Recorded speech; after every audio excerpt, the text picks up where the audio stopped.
ഹരേ രാമ രാമ രാമ ഹരേ ഹരേ ഹരേ കൃഷ്ണ കൃഷ്ണ കൃഷ്ണ ഹരേ ഹരേ. നമ്മുടെ പ്രഭാതത്തിലെ രണ്ടാമത്തെ പ്രഭാഷണത്തിനായിട്ട് ദശമസ്കന്ധം രണ്ടാമത്തെ അധ്യായം. ഇന്ന് അവതാര ദിവസവും കൂടി ആയതുകൊണ്ട് എല്ലാം ഭഗവാൻ തന്നെ യോജിപ്പിച്ചു തന്നാണോ അറിയില്ല അല്ലെ. ഇപ്പൊ 15 വായിച്ചു കഴിഞ്ഞപ്പോഴത്തേക്കും 15ന്റെ പ്രഭാഷണം അടുത്ത് കിട്ടി. ഇനി നമ്മളിനി വൈകുന്നേരം വായിക്കാൻ പോകുന്ന രണ്ടാമത്തെ അധ്യായം ദശമസ്കന്ധം, ഭഗവാൻ ദേവന്മാരുടെ സ്തുതികളും ഒക്കെ ആയിട്ടുള്ള ആ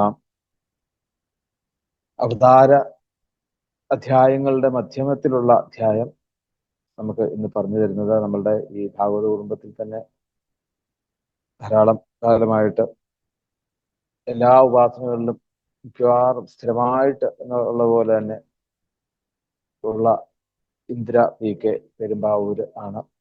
നമുക്ക് ആ അമ്മയെ ഈ വേദിയിലേക്ക് എല്ലാ ആചാര്യ മര്യാദകളോടും കൂടി ഇവിടുന്ന് സ്വീകരിക്കാം. ആ ദശമസ്കന്ധം രണ്ടാമത്തെ അധ്യായം പറയുവാൻ വേണ്ടിയിട്ട് അമ്മയുടെ പാദങ്ങൾ വീണ് നമസ്കരിച്ചുകൊണ്ട് ഈ വേദിയിലേക്ക് സാദരം സുസ്വാഗതം ചെയ്യുന്നു. ഗോവിന്ദനാമ സങ്കീർത്തനം ഗോവിന്ദ ഗോവിന്ദ. നമസ്കാരമുള്ള ഗണേശന് കരിമ്പുതേൻ ശർക്കര നല്ല കാതളം കൊടുത്തിരിപ്പാൻ പലപ്പോഴും ആദരാൽ മനക്കുരും നിന്നു തുണയ്ക്ക സന്തതം. ഓം മഹാഗണപതായ നമ. സ്വാമിയേ ശരണയ്യപ്പ. ഓം നമോ ഭഗവതേ വാസുദേവായ. വസുദേവസുതം ദേവം കംസചാണൂരമർദ്ദനം ദേവകീ പരമാനന്ദം കൃഷ്ണം വന്ദേ ജഗദ്ഗുരു. ആദ്യമായിട്ട് തന്നെ ഇന്ന് നമ്മൾ ഈ ഭാഗവത സപ്താഹയജ്ഞം നടത്തുന്നത് തന്നെ അച്ഛൻ തിരുമേനിയുടെ നവതി ആഘോഷത്തിന്റെ ഭാഗമായിട്ടാണ്. ഇത് കേൾക്കുന്നവർക്കും പാരായണം ചെയ്യുന്നവർക്കും മറ്റു ലോകത്തിന് മുഴുവൻ എല്ലാ മംഗളവും ഭവിക്കട്ടെ എന്ന് പ്രാർത്ഥിച്ചുകൊണ്ട് അച്ഛൻ തിരുമേനിയുടെ പാദങ്ങളിൽ നമസ്കരിച്ച് ആയുരാരോഗ്യ സൗഖ്യം നേർന്നുകൊണ്ട് തുടങ്ങട്ടെ. പിന്നെ തിരുമേനിക്ക് എന്താ നമസ്കരിക്കുന്നു. തിരുമേനിക്ക് എന്താ ഞാൻ പറയണ്ടേന്ന് വെച്ചാൽ ഇതിൽ തന്നെ ഇപ്പൊ ഞാൻ പറയുന്ന അധ്യായത്തിൽ തന്നെ പറയുന്നുണ്ട്, ബ്രഹ്മാവ് പറയുന്നുണ്ട്, ഉപകാരം ചെയ്തിട്ട് മഹാവിഷ്ണുവിന് പറയാണ്, ഉപകാരം ചെയ്തിട്ട് തിരിച്ചു പരോപകാരം ചെയ്യാൻ പറ്റിയില്ലാത്തവർക്ക് ആകെ ഒരു പോംവഴിയേ ഉള്ളൂ, നമസ്കരിക്കുക. അങ്ങയുടെ പാദങ്ങളിലും നമസ്കരിക്കുന്നു. പിന്നെ ഇവിടെ ഇരിക്കുന്ന എല്ലാ സുഹൃത്തുക്കൾക്കും എൻ്റെ വിനീതമായ നമസ്കാരം. ആദ്യം തന്നെ ഞാനൊരു മുൻകൂർ ജാമ്യം എടുക്കട്ടെ. എനിക്കൊന്നും അറിയാൻ പാടില്ല, ഞാൻ ഇതുവരെ പ്രഭാഷണം നടത്തിയിട്ടില്ല. കാരണം പ്രസംഗം ഒരു കലയാണ്. മറ്റേ സത്സംഗത്തിൽ പ്രഭാഷണം എന്ന് പറയുന്നു. പക്ഷെ ആ കലയാണെന്ന് പറയണു. പക്ഷെ അതും പറയണമെങ്കിൽ നമുക്ക് ജ്ഞാനം വേണ്ടേ ആ പറയുന്ന വിഷയത്തെക്കുറിച്ച്. അത് കാരണം എനിക്ക് ഇത്തിരി അറിവില്ലായ്മ നിങ്ങളെല്ലാവരും പൊറുക്കണമെന്ന് പറഞ്ഞിട്ട് എനിക്കിന്നിവിടെ പറയാനുള്ളത് ദശമസ്കന്ധത്തിലെ രണ്ടാമത്തെ അധ്യായം, അതായത് ഭഗവാന്റെ അവതാരത്തിന് ഇന്ന് ശ്രീകൃഷ്ണാവതാരമാണല്ലോ, തൊട്ട് മുമ്പുള്ള അധ്യായമാണ് പറയാനുള്ളത്. അപ്പോൾ അതില് ദശമസ്കന്ധത്തിലെ 1-ാം ഭാഗത്ത് കംസൻ യദുക്കളെയൊക്കെ ഉപദ്രവിക്കുന്നത് കുറച്ച് പറഞ്ഞിട്ടുണ്ട്. അതാ ഇതിലെ ആദ്യത്തെ 2-3 ശ്ലോകങ്ങളിൽ അതാണ് പറഞ്ഞിരിക്കുന്നത്. എന്നോട് തിരുമേനി പറഞ്ഞായിരുന്നു ബ്രഹ്മാവിന്റെ സ്തുതി മാത്രം പറഞ്ഞാൽ മതി. പക്ഷെ ബ്രഹ്മാവിന്റെ സ്തുതി മാത്രം പറയാൻ പോയാൽ എനിക്കൊന്നും ഉണ്ടാവില്ല, 5 മിനിറ്റ് പോലും പറയാനുണ്ടാവില്ല. അത് കാരണം ഞാൻ ആദ്യം മുതൽ പറയാണ്. പിന്നെ ഇതിൽ തുടക്കത്തിൽ 3-4 ശ്ലോകങ്ങളിൽ തൃണാസുരൻ, ധേനുവാസുരൻ, മുഷ്ടിക അങ്ങനെയുള്ള തൃപ്തിജനങ്ങളായ അസുരന്മാര് യദുവംശത്തെ ഉപദ്രവിക്കുന്നത്, ചിലര് പേടിച്ചിട്ട് നാട് വിട്ടുപോയി. പക്ഷെ നമ്മുടെ അക്രൂർ വലിയ ഭക്തനായിരുന്നില്ലേ, അക്രൂരിനെ പോലെയുള്ളവർക്ക് അറിയായിരുന്നു എന്തായാലും അധർമ്മം അതിന്റെ കൊടിമുടിയിൽ എത്തുമ്പോൾ ഭഗവാൻ അവതാരം എടുക്കുന്നു. അത് കാരണം ഭഗവാന്റെ ഭക്തി കൊണ്ട് അങ്ങനെ ഭഗവാനെ പ്രാർത്ഥിച്ച് ഈ കംസന്റെ ലീലാവിലാസങ്ങളൊന്നും കാണാൻ പോയില്ല. പിന്നെ ദേവകിയുടെയും വസുദേവരുടെയും കാര്യം പറയുകയാണെങ്കിൽ അവര് തടവറയിലാണ് കിടക്കണത്. നമുക്കറിയാലോ, ജയിലിൽ കിടക്കുമ്പോൾ ഇപ്പോഴത്തെ കൂട്ടൊന്നും അല്ലല്ലോ. അവര് 6 മക്കളെ പറഞ്ഞു വിട്ടിട്ടാണ് അവർ കിടക്കുന്നത്. ഒന്ന് ഓർത്തു നോക്കി, ഒരു അമ്മ 6 മക്കളെ കംസൻ ഹനിച്ചു പറഞ്ഞു വിട്ടിട്ടാണ്. അവരുടെ അവസ്ഥ എന്താന്ന് നമുക്ക് ആലോചിക്കാലോ. ഇങ്ങനെ ഇരിക്കുന്ന സമയത്താണ് 5-ാമത്തെ ശ്ലോകത്തിൽ പറയുന്നത്. ഞാൻ 1-2 ശ്ലോകം വായിക്കണുള്ളൂ. സപ്തമോ വൈഷ്ണവം ധാമ യമനന്തം ഭജക്ഷതേ ഗർഭോ ബഭൂവ ദേവക്യ ഹർഷശോക വിവർദ്ധന. അങ്ങനെ 7-ാമത്തെ ഗർഭപാത്രത്തില് ഭഗവാന്റെ അംശമായ അനന്തൻ പ്രവേശിച്ചു. അപ്പൊ ഈ അനന്തൻ ഭഗവാന്റെ അംശമാണല്ലോ. അത് കാരണം തന്നെ ഓരോ ദിവസം ചെല്ലുന്തോറും ദേവകിക്ക് സന്തോഷം വർദ്ധിച്ചു വന്നു. പക്ഷെ ആ നിമിഷം തന്നെ അവർക്ക് ദുഃഖമായി. കാരണം 6 മക്കളെ പറഞ്ഞു വിട്ടു, ഇതിനും ആ അവസ്ഥയാണല്ലോ എന്ന് ആ അമ്മ വിചാരിച്ചു. അവർക്ക് ദുഃഖത്തിൽ വീണ്ടും ദുഃഖിക്കാൻ ഇട വന്നു. ഭഗവാൻ ഈ ഭക്തന്മാരുടെ ദുഃഖമൊന്നും കാണാൻ പറ്റില്ല. വസുദേവര് ഭഗവാന്റെ ഉത്തമ ഭക്തനാണ്. ഭഗവാൻ എപ്പോഴും ഭക്തന്മാരെ രക്ഷിക്കുന്നതാണല്ലോ. അപ്പൊ ഭഗവാൻ എന്ത് ചെയ്തു? ഭഗവാൻ യോഗമായ ദേവിയെ അരികിലേക്ക് വിളിച്ചിട്ട് പറഞ്ഞു, നീ ഉടനെ തന്നെ ഗോകുലത്തേക്ക് പോകണം. അവിടെ എന്താ, ഗോക്കളാലും ഗോപന്മാരും എന്താ പറയുന്ന, ഗോക്കളാലും ഗോപന്മാരും അലങ്കൃതമായ ആ ഗോകുലത്തിൽ നീ ചെല്ലണം. അവിടെ നീ കാണേണ്ടത് തന്നെയാണ്. അവിടെ വസുദേവരുടെ ഭാര്യയായ നന്ദഗോപരുടെ ഗ്രഹത്തിലെ വസുദേവരുടെ ഭാര്യയായ രോഹിണി ദേവി ഉണ്ട്.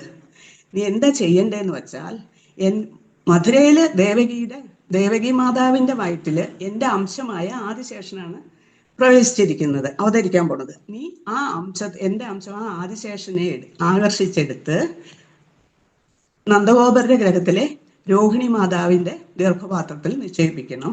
അതാണ് പറഞ്ഞത്. ഇത് എൻ്റെ അംശമായതിനാൽ ഇതിനൊരു ഹാനി സംഭവിക്കില്ല, ആർക്കും ഇത് ആരും അറിയാതെ നീ ഇത് ഭംഗിയായിട്ട് ചെയ്യണം എന്നാണ് പറഞ്ഞേക്കണത്. പിന്നെ നീ ഇതെല്ലാം ചെയ്താൽ, അതായത് ഞാൻ പറഞ്ഞതെല്ലാം ഭംഗിയായിട്ട് ചെയ്യുകയാണെങ്കിൽ, ദേവിയല്ലേ, നീ സർവ്വലോക പൂജിതയാവും. അപ്പൊ പറഞ്ഞേക്കാണ്, നീ സർവ്വലോക പൂജിതയാവും. പിന്നെയോ പൂജാതി കാര്യങ്ങളിൽ ദ്രവ്യങ്ങളും ഫലങ്ങളും എല്ലാം തന്നെ ലോകം നിന്നെ പൂജിക്കും. സർവകാമങ്ങളുടെയും ശ്രേഷ്ഠമായ ഈശ്വരിയാവും. പിന്നെ സർവകാമങ്ങൾക്കും സാധിക്കാൻ ലോകത്തിന് വരം കൊടുക്കാനുള്ള സിദ്ധി നിനക്ക് ഉണ്ടാവും. അപ്പൊ ഇതെല്ലാം, പിന്നെ ഇതെല്ലാത്തിനുപരിയായി ഈ കുമുദ, ചണ്ഡിക, നാരായണി, വൈഷ്ണവി, അംബിക, ദുർഗ, ഈ കാളി, ഇങ്ങനെ കുറേ നാമത്തില് ലോകം നിന്നെ ഭജിക്കും. അപ്പൊ ഇങ്ങനെ കാര്യങ്ങളെല്ലാം ചെയ്താൽ നിനക്ക് ഇങ്ങനെയൊക്കെ ഉണ്ടാവും. പിന്നെ ഞാൻ എന്തിനാണ് ഇങ്ങനെയൊന്ന് നിന്നോട് പറയണേന്ന് വെച്ചാൽ, അടുത്തത് ദേവകിയുടെ മാതാവിന്റെ 8ാമത്തെ ഗർഭത്തില് പൂർണ്ണാനന്ദ സ്വരൂപനായിട്ട് ഞാൻ ദേവകി മാതാവിന്റെ പുത്രഭാവത്തെ അംഗീകരിക്കാൻ പോകണു. കേട്ടിട്ട് കൊതിയാവണല്ലേ? അതുകൊണ്ടാണ് ഇങ്ങനെയെല്ലാം നിന്നോട് പറയുന്നത്. അപ്പൊ നിനക്കും അവിടെ ഒരു ജോലിയുണ്ട്. യശോദ മാതാവിന്റെ ഗർഭത്തില് നീയും അവതരിപ്പിക്കണം. ശരി, ഭഗവാൻ പറഞ്ഞതല്ലേ. അപ്പൊ തന്നെ ഭഗവാനെ പ്രദക്ഷിണം വെച്ച് നമസ്കരിച്ച് ദേവി അതിനായിട്ട് ഭൂമിയിലേക്ക് പോയി ആ സൽക്കർമ്മങ്ങളെല്ലാം ചെയ്തു. ഭഗവാൻ ഇവിടെ ദേവകി മാതാവിന്റെ ഗർഭപാത്രത്തിൽ അവതരിക്കാനുള്ള തയ്യാറെടുപ്പും നടത്തി. ഗർഭപാത്രത്തിൽ അവതരിച്ചു. അപ്പൊ ഈ വസുദേവർക്കൊക്കെ, ഭഗവാന് ഏറ്റവും പ്രിയപ്പെട്ട ഭക്തനാണല്ലോ വസുദേവർക്കൊക്കെ എപ്പോഴും സങ്കടമായതുകൊണ്ട് ഭഗവാൻ അങ്ങനെ ഭക്തരുടെ സങ്കടമല്ല. ഭഗവാൻ എന്ത് ചെയ്തു? ഭഗവാൻ തന്റെ തേജസ്, ആ പരമാനന്ദ സ്വരൂപം ആ തേജസ്സിനെ വസുദേവരുടെ ഹൃദയ കമലത്തിലേക്ക് നിക്ഷേപിച്ചു. അപ്പൊ ശരിക്കും വസുദേവർ അതുവരെ ജയിലിൽ കിടക്കുന്നവരെ ശരിക്കും വെളിയിലുള്ളവരെല്ലാം അറിയാലോ, എപ്പോഴും അവരെ ദേഷ്യപ്പെടും, അങ്ങനെ ആയിരിക്കുമല്ലോ. പക്ഷെ ഈ ഭഗവാന്റെ തേജസ് ഉള്ളിൽ കടന്ന ഉടനെ സൂര്യനെ പോലെ പ്രകാശിച്ചു വസുദേവര്. ആർക്കും പിന്നെ വസുദേവരെ നേരെ ഒരു അതിക്രമം കാണിക്കാൻ തോന്നലില്ല. അങ്ങനെ സൂര്യനെ പോലെ പ്രകാശിച്ച് ഇരിക്കുകയാണ്. അപ്പൊ വസുദേവർ എന്ത് ചെയ്തു? വസുദേവരുടെ മനസ്സിലുള്ള തേജസ് ദേവകി മാതാവിന്റെ മനസ്സിലേക്കും പകർന്നു കൊടുത്തു. അപ്പൊ ദേവകി മാതാവ് വളരെ സന്തോഷവതിയായി, മുഖമൊക്കെ നല്ല പ്രസന്നയായി. അവരിൽ നിന്നൊരു സ്വയം പ്രകാശം തന്നെ വന്നു തുടങ്ങി. അവര് നല്ല സന്തോഷവതിയായിട്ടിരിക്കുക. ഇങ്ങനെ ഇരിക്കുന്ന സമയത്താണ് നമ്മുടെ അദ്ദേഹം ഈ വിവരമൊക്കെ അറിയണേ, ഹംസൻ ഓടി വന്നു. ഹംസൻ ഓടി വന്നപ്പോ നോക്കിയപ്പോ എന്താ, ദേവകി ഭയങ്കര സന്തോഷവതിയായിട്ട് ഭയങ്കര പ്രസന്നവതിയായിട്ട് ഇരിക്കുകയാണ്. ഇരിക്കുമ്പോഴുള്ള ഗർഭത്തിലൊന്നും ഇവർക്ക് ഈ സൗന്ദര്യം ഉണ്ടായില്ലല്ലോ, ദുഃഖിതയായിരുന്നല്ലോ. ഇപ്പൊ എന്താ ഇങ്ങനെ പറ്റിയത്? കക്ഷിക്ക് സംഗതി പിടികിട്ടി. ഇത്തവണ പണിപാളി. എന്നെ ഹനിക്കാനായിട്ട്, എന്നെ വധിക്കാനായിട്ട് വന്ന 8ാമത്തെ ഗർഭം ശ്രീഹരി തന്നെയാണ് മനസ്സിൽ ഉറപ്പിച്ചു. അതോടെ ശ്രീഹരിയോട് ഭയങ്കര വിദ്വേഷം തോന്നി.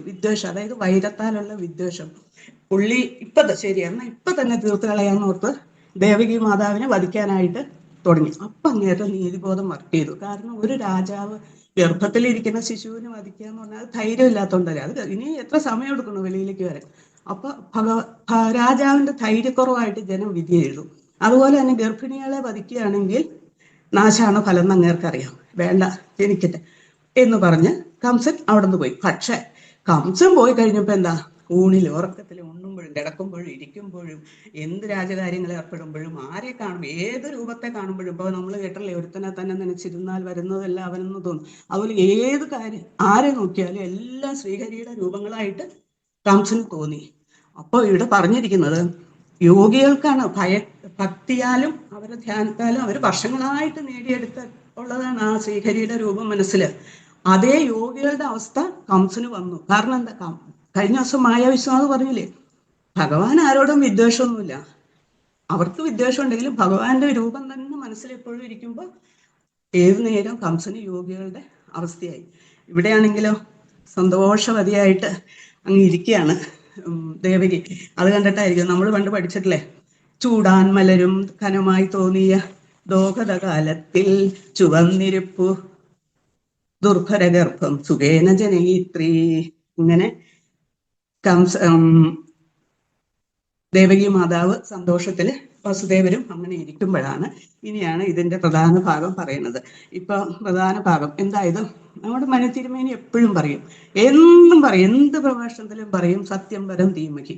ഈ ഭാഗവതത്തിന്റെ ആദ്യം തുടങ്ങുന്നത് സത്യം പരം ധീമഹി, ആ പരമമായ സത്യത്തെ ഞാൻ നമസ്കരിക്കുന്നു. അവസാനം അതിൽ തന്നെയാണ് അവസാനിക്കുന്നത്. നടുക്കും ഇവിടെ അത് തന്നെയാണ് വന്നിരിക്കുന്നത്. അതായത് ഭഗവാൻ, സത്യസ്വരൂപനായ ഭഗവാനെ സത്യമെന്ന പരമോന്നത തത്വത്തിലൂടെ മാത്രം പ്രാപ്യമാക്കാവുന്ന ആണ് അവര് പറഞ്ഞിരിക്കുന്നത്. അപ്പൊ നടുക്കും അത് കാരണമാണ് ഈ അധ്യായത്തിന് ഇത്ര ഇനി പ്രാധാന്യം വരാനുള്ള കാരണം. പിന്നെ ഇനി അവര് അവിടെ വന്നിട്ട് ഭഗവാന്റെ സത്യരൂപത്തെ കുറിച്ചാണ് ആ ഒരു ശ്ലോകം കൂടെ ചെല്ലാം. സത്യം വ്രതം സത്യം പരം സത്യസയോനി നിഹിതം ച സത്യേ സത്യസ സത്യമത സത്യനേത്രം സത്യാത്മകം താം ശരണം പ്രപദ്യേ. അതായത് എന്താന്ന് വെച്ചാൽ അവര് വന്നിട്ട് ഈ ഭൂമിഭാരം കുറയ്ക്കാനായിട്ട് ഭഗവാൻ അവതാരം എടുക്കുമെന്ന് പറഞ്ഞിട്ടുണ്ടായിരുന്നു. ആ സത്യത്തെ അങ്ങ് ആ പ്രതിജ്ഞ സത്യമാകയാൽ ഒരു സത്യമെന്ന ശബ്ദത്തോടു കൂടിയാണ് ആരൊക്കെ വന്നേക്കണേ, പരമേശ്വരൻ, ബ്രഹ്മാവ്, ദേവാദികള്, നാരദൻ, ഗന്ധർവന്മാര്, ഇവരെല്ലാമാണ് തടവറയിലേക്ക് ദേവിയെ കാണാൻ വന്നേക്കണത്. അവര് സത്യമെന്ന ശബ്ദത്തോടു കൂടിയാണ് ഭഗവാനെ സ്തുതിച്ചു തുടങ്ങിയിരിക്കുന്നത്. അതായത് സത്യവ്രതം. സത്യവ്രതം എന്താന്ന് നോക്കാം. സത്യവ്രതം സത്യപരം ത്രിസത്യം. സത്യവ്രതത്തോടും സത്യമായ പ്രാപ്യസ്ഥാനത്തോടു കൂടിയും കാലങ്ങളിൽ സത്യമായിരിക്കുന്നവനും ഭൂതോൽപത്തിക്ക് കാരണമായിരിക്കുന്നവനും സത്യത്തിൽ വർത്തിക്കുന്നവനും സത്യമായ വാക്കിനെയും സമദർശനത്തെയും പ്രാപിപ്പിക്കുന്നവനും അങ്ങാകയാൽ അങ്ങയെ ഞങ്ങൾ ശരണം പ്രാപിക്കുന്നു. നമസ്കരിക്കുന്നു എന്നൊന്നുമില്ല, അങ്ങയെ ഞങ്ങൾ നിന്തിരുവടിയെ ഞങ്ങൾ ശരണം പ്രാപിക്കുന്നു എന്നാണ് പറയുന്നത്. ഇനി അപ്പൊ എന്തൊക്കെ, സത്യവ്രതം സത്യമായ പ്രാപ്തിസ്ഥാനത്തോടു കൂടിയും കാലങ്ങളിൽ സത്യമായിട്ടിരിക്കുന്നവനും സത്യത്തെ വർത്തിക്കുന്നവനും, പിന്നെ ഒരെണ്ണം പറഞ്ഞില്ല, ഭൂതോൽപത്തിക്ക് കാരണമായവനും സത്യമായ വാക്കും സമദർശനവും കൊണ്ട് സത്യത്തെ പ്രാപിക്കാൻ പറ്റുന്നവരും അയക്കുന്നവർക്കുമായ ആ നിന്തിരുവടിയെ സത്യത്തെ പ്രാപിക്കുന്നവനുമായ ആ നിന്തിരുവടിയെ ഞാൻ നമസ്കരിക്കുന്നു. ഇനി സത്യവ്രതം എന്താന്ന് നോക്കാം. അഭയസ്ഥാനം ചെയ്യുന്നുള്ളതാണ് ഭഗവാന്റെ ജന്മവ്രതം. അഭയദാനം ചെയ്യുന്നു എന്ന്. അതായത് ഭക്തന്മാർക്ക്, ഏത് ഭക്തന്മാർക്കും അങ്ങയെ പ്രാപിക്കുന്നവർക്ക് അഭയം കൊടുക്കും. അത് അങ്ങയുടെ ജന്മവ്രതമാകയാൽ ആ വ്രതം സത്യമായിരിക്കുന്നതിനാൽ അങ്ങ് സത്യവ്രതനാണ്. മനസ്സിലായോ? ഭഗവാന്റെ അഭയം, ഭക്തന്മാർക്ക് കൊടുക്കുന്ന അഭയം സത്യമായിരിക്കുന്നതിനാൽ അങ്ങ് സത്യവ്രതനാണ്. അടുത്തത് പൂജ ഒക്കെ ചെയ്യുമ്പോൾ, നമ്മൾ ലോകത്തുള്ളവരങ്ങനെ പൂജിക്കൂല, പൂജാതി ചെയ്യുമ്പോൾ അതിന്റെ ഫലങ്ങൾ അമോഘമായിരിക്കുന്നതിനാലും അങ്ങ് സത്യവ്രതനാണ്. അമോഘം എന്ന് പറഞ്ഞാൽ ഫലപ്രദമാണ്. നമ്മൾ ഭഗവാനെ ഭജിച്ചാൽ നമുക്ക് അതിന്റെ ഫലം കിട്ടും. അതിനാലും അങ്ങ് അമോഘനാണ്. അടുത്തത് പറഞ്ഞേക്കണേ, അങ്ങയുടെ സങ്കല്പത്തിൽ മിഥ്യാത്വം ഭവിക്കാത്തതിനാൽ അങ്ങ് സത്യവ്രതനാണ്. എന്ന് പറഞ്ഞാൽ അങ്ങയുടെ സങ്കല്പത്തില് മിഥ്യാത്വം എന്ന് പറഞ്ഞാൽ തെറ്റായ വിശ്വാസമൊന്നുമില്ല. നമുക്കറിയാലോ, ഭഗവാന് തെറ്റായ വിശ്വാസം ഭവിക്കാത്തതിനാൽ അങ്ങ് സത്യവ്രതനാണ്. അപ്പൊ സത്യവ്രതനാണെന്ന് സമർത്ഥിച്ചേക്കുന്നത്, വ്യാഖ്യാനം കൊടുത്തിരിക്കുന്നു 3 കാര്യങ്ങളിലാണ്. പൂജാതി ഇതില് ഫലം അമോഘമാണ്, ഭക്തർക്ക് അഭയം കൊടുക്കും എന്നുള്ളത് ഭഗവാന്റെ പ്രതിജ്ഞയാണ്. പിന്നെ അങ്ങയുടെ സങ്കല്പം മിഥ്യാത്വം വഹിക്കില്ല. അത് കാരണം അങ്ങ് സത്യവ്രതനാണ്. അടുത്തത് സത്യവ്രതം സത്യപരം. സത്യനിഷ്ഠരായിരിക്കുന്നവർക്ക് അങ്ങ് പ്രാപ്യമായതുകൊണ്ട് അങ്ങയെ പരൻ എന്ന് വിളിക്കുന്നു. അതായത് സത്യനിഷ്ഠയോടുകൂടി ജീവിക്കുന്നവർക്ക് എപ്പോഴും ഭഗവാനെ പ്രാപിക്കാൻ കഴിയും. അതുകൊണ്ട് അവരെ അതുകൊണ്ട് അങ്ങയെ സത്യപരൻ എന്ന് വിളിക്കുന്നു. അടുത്തത് നാശരഹിതമായ ശ്രേഷ്ഠസ്ഥാനം. അത് അങ്ങേക്ക് മാത്രമുള്ളതാണ്. അതുകൊണ്ടും അങ്ങയെ സത്യപരൻ എന്ന് വിളിക്കുന്നു. അപ്പൊ സത്യപരനായ എന്ന് വിളിക്കുന്ന വ്യാഖ്യാനം രണ്ടെണ്ണേ ഇവിടെ കൊടുത്തിട്ടുള്ളൂ. നാശരഹിതമായ ശ്രേഷ്ഠസ്ഥാനവും സത്യത്തെ കൊണ്ടു നടക്കുന്നവർക്കും അങ്ങയെ പ്രാപിക്കാം. അത് രണ്ടാണ് കൊടുത്തേക്കുന്നത്. അടുത്തത് സത്യവ്രതം സത്യപരം ത്രിസത്യം.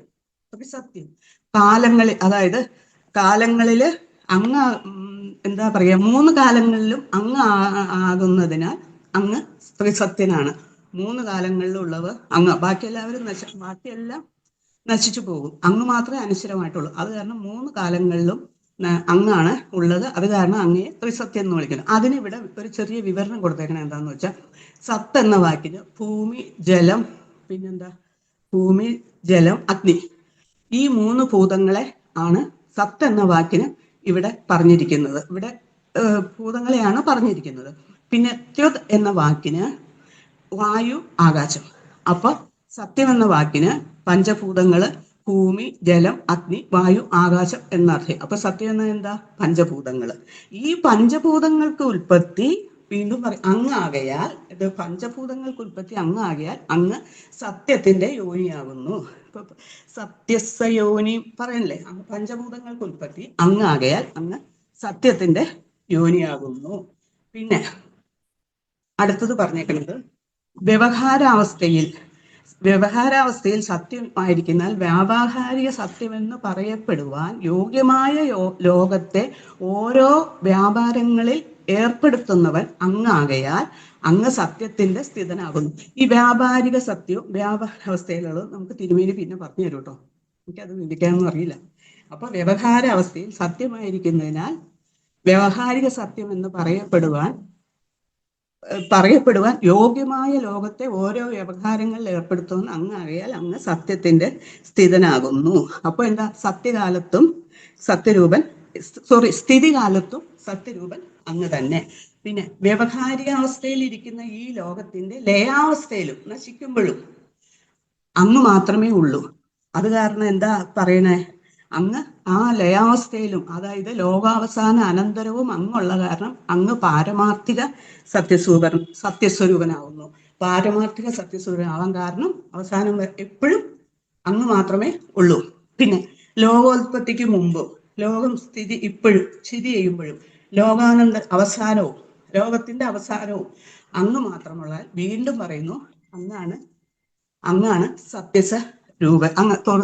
ത്രിസന്ധ്യൻ എന്ന് പറയുന്നു. പിന്നെ അടുത്തത് പറയുന്നത് സുമൃതമായ വാക്കും, അതായത് സത്യമായ വാക്കും, ശ്രുതമായ വാക്കും സമദർശനവും ഉള്ളവന് അങ്ങയെ പ്രാപിക്കാൻ ഒരു ബുദ്ധിമുട്ടില്ല. അപ്പൊ സുമൃതമായ വാക്കും സത്യദർശനവും ഉള്ളവനെ പ്രാപിക്കാൻ ബുദ്ധിമുട്ടില്ലാത്ത കാരണം അങ്ങയെ ഹൃദസത്യനേത്രൻ എന്ന് പറയുന്നു. ഹൃദം എന്ന് പറഞ്ഞ ശോഭനം, സത്യം എന്ന് പറയുന്ന സമദർശനം, പിന്നെ നേത്രം എന്ന് പറഞ്ഞാൽ നേതൃത്വം കൊടുത്തതിന്. അപ്പൊ സുമതമായ വാക്കും സമദർശനവും ഉള്ളവന് അങ്ങയെ പ്രാപിക്കാൻ ബുദ്ധിമുട്ടില്ലാത്ത കാരണം അങ്ങയെ ഹൃദസത്യനേത്രൻ എന്ന് പറയുന്നു. ഇതൊക്കെയാണ് ആരാ പറയണേ? ബ്രഹ്മാവും ദേവാദികളാണ്, പരമശിവനും ഒക്കെയാണ് ഭഗവാന് പറയുന്നത്, സത്യത്തിന്റെ പറ്റി പറഞ്ഞുകൊണ്ടിരിക്കുന്നത്. പിന്നെ ഇതേ വാക്ക് തന്നെ, ഇതിപ്പോ ഇവരാണ് പറയുന്നത്. ഏകാദശത്തിൽ ഭഗവാനും പറഞ്ഞിട്ടുണ്ട്, സത്യം ച സുനൃതാവാണി ഹൃദം ച സമദർശനം. അപ്പൊ ഭഗവാനും ഏകാദശത്തിൽ ഇതേ കാര്യം തന്നെ പറഞ്ഞിട്ടുണ്ട്. പിന്നെ ഭഗവാന്റെ സത്യാവസ്ഥ അറിഞ്ഞ ബ്രഹ്മാദികള് നമ്മളോട് പറയണേ എന്താ? ഭഗവത് പ്രാപ്തി കാക്ഷിക്കുന്ന മുമുക്ഷുക്കൾ സത്യനിഷ്ഠരായിരിക്കണം. അതാണ് ഇതിലുള്ള നമുക്ക് സാരം. ഞാൻ വിചാരിക്കുന്നു ഇതിലുള്ള സാരം നമ്മൾ എപ്പോഴും സത്യനിഷ്ഠരായിട്ട് ഇരിക്കണം. നമുക്ക് ഭഗവത് ഭക്തി കാക്ഷിക്കുന്ന മുമുക്ഷുക്കൾ എന്ന് പറഞ്ഞാൽ അറിയാലോ, നമ്മള് സത്യനിഷ്ഠരായിട്ട് ഇരിക്കണം. ഇതിലാണ് പറയുന്നത്. അടുത്ത ശ്ലോകത്തില്, ഈ ശ്ലോകങ്ങളൊന്നും ഞാൻ വായിക്കുന്നത് കേട്ടോ. അടുത്ത ശ്ലോകത്തിൽ പറയുന്നത്, ഭഗവാനെ അങ്ങ് തന്നെയാണ് ഏക സർവേശ്വരൻ, സകല സൃഷ്ടിക്കും കാരണം അങ്ങ് തന്നെയാണ്. അങ്ങാകുന്ന ഏക ശരണത്തോടു കൂടിയാണ് ഞങ്ങൾ ഇരിക്കുന്നത്. ഈ അങ്ങ് ഏക ശരണാണ് ഞങ്ങളുടെ. അത് അങ്ങേ കൂടാണ്ട് ഒരു ദ്വൈത പ്രപഞ്ചമില്ല. അതായത് ദ്വൈത പ്രപഞ്ചം, രണ്ടാമതൊരു പ്രപഞ്ചം, അങ്ങേ കൂടാണ്ട് ഒരു ദ്വൈത പ്രപഞ്ചമില്ല. ആ ദ്വൈത പ്രപഞ്ചത്തെ ഇവിടെ വർണ്ണിക്കുന്നുണ്ട്. എന്താന്ന് വെച്ചാൽ, ആ ദ്വൈത പ്രപഞ്ചം ഒരു ആദിവൃക്ഷത്തിന്റെ രൂപമായിട്ടാണ് വർണ്ണിക്കുന്നത്. ആദിവൃക്ഷം എന്ന് പറഞ്ഞാൽ വൃഷ്ടി രൂപത്തിലും സമഷ്ടി രൂപമായും ഇരിക്കുന്ന ആദിവൃക്ഷം പ്രകൃതിയാകുന്ന ഏക ആശ്രയത്തോട് കൂടിയിരിക്കുന്നു. ഇവിടെ എന്താ പറഞ്ഞത്? ഇവർ പറഞ്ഞിരിക്കുന്നത് ബ്രഹ്മാദികളെ അങ്ങാകുന്ന ഏക ആശ്രയം മാത്രമേ ഞങ്ങൾക്കുള്ളൂ. ഇവിടെ വൃഷ്ടി രൂപത്തിലും സമഷ്ടി രൂപത്തിലും ഇരിക്കുന്ന ആദിവൃക്ഷം പ്രകൃതിയാകുന്ന. അപ്പൊ നമുക്ക് ആ ആദിവൃക്ഷത്തിന്റെ ഇതെന്താന്ന് നോക്കാം. ആദിവൃക്ഷത്തെ എങ്ങനെ സ്വരൂപം വർണ്ണിച്ചിരിക്കുന്നത് എങ്ങനെയാണെന്ന് നോക്കാം. ഇതിന് രണ്ട് ഫലങ്ങളാണുള്ളത്. സുഖമെന്നും ദുഃഖമെന്നും പറഞ്ഞ് രണ്ട് ഫലങ്ങളുണ്ട്. അപ്പൊ ഞാൻ കഴിഞ്ഞ ദിവസം എന്തോ വായിച്ചപ്പോ കണ്ടു, ഏകാദശത്തിൽ ഈ വർഷത്തിലും പറഞ്ഞേക്കണത്, ഏകാദശത്തിലാണോ എന്തോ നോക്കാൻ വേണ്ടി നോക്കിയപ്പോ കണ്ടു, പുണ്യഭാവം. ശരിയാണ്, പുണ്യം ചെയ്താൽ സുഖം കിട്ടും, പാവം ചെയ്താൽ ദുഃഖം കിട്ടും. അപ്പൊ ഇതിന്റെ രണ്ട് ഫലങ്ങള് സുഖവും ദുഃഖവും. പിന്നെ സത്വം, തമസ്, രജസ്. കഴിഞ്ഞ ദിവസം മായവിശ്വാസം നമ്മൾ ശരിക്കും അത് പറഞ്ഞു തന്നതാണ്. എന്നീ ത്രിഗുണങ്ങളാകുന്ന വേരിലാണ് ഈ വൃക്ഷം സ്ഥിതി ചെയ്യുന്നത്. ഈ ആദിവൃക്ഷത്തിന്റെ വേരുകളെന്ന് പറഞ്ഞ തമസ്, രജസ്, സത്വം എന്നീ 3 വേരുകളിലാണ് ഇത് സ്ഥിതി ചെയ്യുന്നത്. അടുത്തത് ധർമ്മ, അർത്ഥം, കാമം, മോഹം. ഇപ്പൊ കുറച്ചു മുമ്പ് പറഞ്ഞ അവരും ഇതിനെപ്പറ്റി തന്നെ പറഞ്ഞു. കാമം ഇതേക്കുറിച്ച്, മോക്ഷം എന്നീ 4 വിധ പുരുഷാർത്ഥങ്ങളാകുന്ന 4 രസങ്ങളാണ് ഇതിലുള്ളത്. അപ്പൊ ധർമ്മം, അർത്ഥം, കാമം, മോക്ഷം എന്ന 4 വിധ പുരുഷാർത്ഥങ്ങളാകുന്ന 4 രസങ്ങൾ ആണ് ഇതിലുള്ളത്. പിന്നെ കണ്ണ്, മൂക്ക്, ചെവി അങ്ങനെയുള്ള പഞ്ചേന്ദ്രിയങ്ങൾ ഈ വൃക്ഷത്തിലുണ്ട്. അത് വ്യാഖ്യാനിച്ചേക്കണം, അത് നമ്മളെ ലക്ഷണം കൊണ്ട് തിരിച്ചറിയണം എന്നാണ് പറഞ്ഞിരിക്കുന്നത്. ഈ ഇന്ദ്രിയങ്ങളെ, ഈ വൃക്ഷത്തിലുള്ള ഈ പഞ്ചേന്ദ്രിയങ്ങളെ നമ്മൾ ലക്ഷണം കൊണ്ട് തിരിച്ചറിയണം എന്നാണ് പറയുന്നത്. പിന്നെ ശോകം, മോഹം,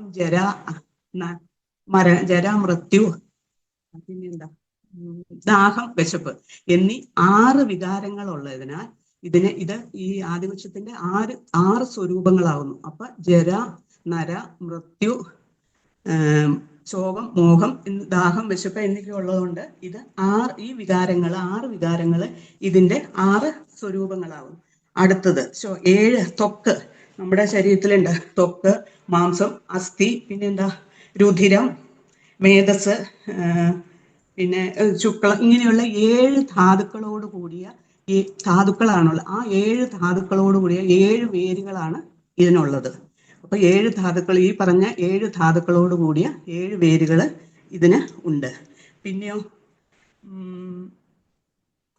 പിന്നെ പറഞ്ഞേക്കണത് നമ്മുടെ പഞ്ചഭൂതങ്ങൾ. ആദ്യം നമ്മൾ പറഞ്ഞല്ലോ പഞ്ചഭൂതങ്ങൾ, അഗ്നി, ജലം, വായു, ആകാശം, ഭൂമി തുടങ്ങിയ പഞ്ചഭൂതങ്ങളുടെ കൂടെ അഹങ്കാരം, മനസ്സ്, ബുദ്ധി, ഇത് 3 കൂടിയ 8 കൊമ്പുകളാണ് ഈ വൃക്ഷത്തിനുള്ളത്. അപ്പൊ വൃക്ഷത്തിന്റെ 8 കൊമ്പുകൾ എന്തൊക്കെയാ?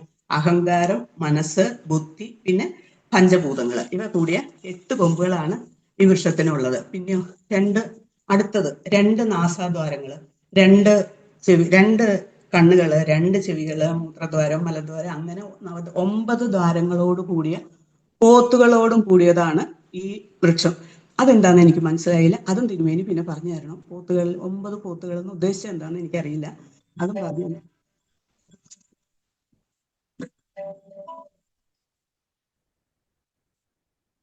9 പോത്തുകളോടും കൂടിയതാണ് ഈ നവദ്വാരങ്ങള് ഈ വൃക്ഷത്തിന് ഉപമിച്ചിരിക്കുന്നത്. അതെന്താന്ന് അറിയില്ല. അടുത്തത് പറഞ്ഞിരിക്കുന്നത് പ്രാണൻ, അപാനം, സമാനം, വ്യാനൻ, അങ്ങനെ ഉദാനൻ, നാഗൻ, അങ്ങനെ കുറെ 10 പ്രാണനോട് കൂടിയതാണ്. ഇതിന്റെ 10 പ്രാണനോട് കൂടിയ ഇലകൾ ഇതിലുണ്ട്. 10 അപ്പൊ അതിന്റെ 10 ഇലകൾ 10 പ്രാണനാണ്. അപ്പോൾ പിന്നെ ഇതെല്ലാം കൂടാതെ ജീവാത്മാവ്, പരമാത്മാവ് എന്നീ 2 പക്ഷികളും ഇതിലുണ്ട്. അപ്പൊ ആദിവൃക്ഷത്തെ പറഞ്ഞില്ലേ, ആദിവൃക്ഷത്തെ വിവരിച്ചേക്കണ എന്താന്ന്? പറഞ്ഞില്ലേ. എന്നിട്ട് അവർ പറയാണ്, ഈ പ്രപഞ്ചവൃക്ഷം അങ്ങാകുന്ന ഏക കാരണത്തിൽ ഉണ്ടായതാണ്, ജനിച്ചതാണ്, അങ്ങയിൽ തന്നെ ഇത് ലയിക്കുകയും ചെയ്യും. അപ്പൊ എല്ലാവർക്കും ഇത് വരൂലോ, സംശയം വരൂല. കാരണം നമ്മളൊക്കെ പഠിച്ചിരിക്കുന്നത് സൃഷ്ടി ചെയ്യണത് ബ്രഹ്മാവ്, സ്ഥിതി ഭഗവാൻ മഹാവിഷ്ണു, സംഹാരം ശിവനാണ്. അപ്പൊ അങ്ങനെയാണ് നമ്മളെല്ലാം പഠിച്ചിരിക്കുന്നത്. പക്ഷെ അവര് തന്നെ പറയുന്നു, ഞങ്ങളൊന്നും അല്ല ഇത് ചെയ്യുന്നത്, ഇതിന്റെ എല്ലാം കാരണക്കാരൻ അങ്ങ് തന്നെ ആണ്. അതെന്താ ഇത് അങ്ങ് തന്നെയാണ്. ഇതെന്താ മറ്റുള്ളവർ മനസ്സിലാക്കാത്തതെന്ന് വെച്ചാൽ, അങ്ങയുടെ മായാശക്തിയാല് ഈ കാര്യം മറയ്ക്കപ്പെട്ടിരിക്കുകയാണ്. ഭഗവാന്റെ മായാശക്തിയാൽ ഇത് മറയ്ക്കപ്പെട്ട കാരണം വിവേകികളല്ലാത്ത അവിവേകികൾ എന്ന് പറയുന്നു അങ്ങയെ ബഹുരൂപനായിട്ട് കാണുന്നു. എന്നാൽ വിവേകികളോ അങ്ങ് ഏകസ്വരൂപനായിട്ട് കാണുന്നു. പിന്നെ പറഞ്ഞിരിക്കുന്നത് അറിവാകുന്ന ഏകസ്വരൂപം അങ്ങയാണ്. അങ്ങയിൽ നിന്നുണ്ടായ ഇത് തന്നെ, അങ്ങയിൽ നിന്നുണ്ടായ ഈ ചരാചരമായ 3 ലോകങ്ങളെ, ചരാചരമായ ലോകത്തെ അതിന്റെ യഥാസ്ഥിതി പരിപാലിക്കാൻ വേണ്ടി അങ്ങ് എന്ത് ചെയ്തു? അങ്ങ് ഓരോ അവതാരങ്ങൾ, ഓരോ മൂർത്തി രൂപങ്ങൾ സ്വീകരിക്കും. അങ്ങയുടെ സ്വന്തം ഇഷ്ടപ്രകാരം ഓരോ, കാരണം മത്സ്യം, കൂർമ്മം, ഓരോ അങ്ങനെയൊക്കെയല്ലേ എടുത്തങ്ങനെ. അപ്പൊ അങ്ങയുടെ സ്വന്തം ഇഷ്ടപ്രകാരം ഓരോ രൂപങ്ങള് അങ്ങ് സ്വീകരിച്ചു. എന്നിട്ട് എന്ത് ചെയ്തു? അങ്ങയിൽ ഭജിക്കുന്നവർക്ക്, അതായത് അങ്ങയുടെ ഭക്തി അങ്ങിൽ ഭക്തി ഉള്ളവരെയൊക്കെ അങ്ങ് പരമാനന്ദവും കൊടുത്തു, ദുഷ്ടന്മാർക്ക് നാശത്തെ കൊടുത്തു. അപ്പൊ ഈ ഭൂമിയെ പരിപാലിക്കാനായിട്ട് അങ്ങ് ശുദ്ധ സത്വപ്രധാനമായ ഇരിക്കുന്ന ഓരോ രൂപങ്ങൾ സ്വീകരിച്ചു. ഇനി അങ്ങോട്ടുള്ള എല്ലാ ഇതിലും ഇത് തന്നെയൊക്കെയാണ് പറയുന്നത്. ദുഷ്ടനിഗ്രഹം, എല്ലാത്തിനും ദുഷ്ടനിഗ്രഹണവും ശിഷ്ടപരിപാലനവും ഒക്കെ പറയുന്നുണ്ട്. ഇനി പെട്ടെന്ന് തീരും. പിന്നെ അടുത്ത ശ്ലോകത്തില് 31-ാമത്തെ ശ്ലോകത്തില് പറയുന്നത് മഹാകപ്പലിനെ, ഒരു അങ്ങയുടെ പാദപത്മമാകുന്ന മഹാകപ്പൽ. ഇനി എല്ലാ ശ്ലോകത്തിലും മഹാകപ്പലിനെ കുറിച്ച് പറയുന്നുണ്ട് കേട്ടോ. ഇന്നലെ ആരോ പറഞ്ഞല്ലോ, ബഹ്റൈൻ ഗോമതി, മഹാകപ്പൽ എന്നല്ല പറഞ്ഞു, മഹാതോണി. അപ്പൊ മഹാകപ്പലിനെ കുറിച്ച് പറയുന്നുണ്ട്. അതെന്താ പറയുന്നത് വെച്ചാൽ, നിന്തിരുവടിയുടെ കരുണാകടാക്ഷം ഇല്ലെങ്കിൽ എങ്ങനെ ഇവരെല്ലാം ഇവിടെ ജീവിക്കും? അതെല്ലാത്തിലും ഇനി പറയുന്നുണ്ട്. അവർക്ക് ലോകത്തിന്റെ ദുഃഖം ഒരിക്കലും നശിക്കില്ല. അങ്ങില്ലാണ്ട് ഈ ലോകത്തിന്റെ ദുഃഖം ഒരിക്കലും നശിക്കില്ല.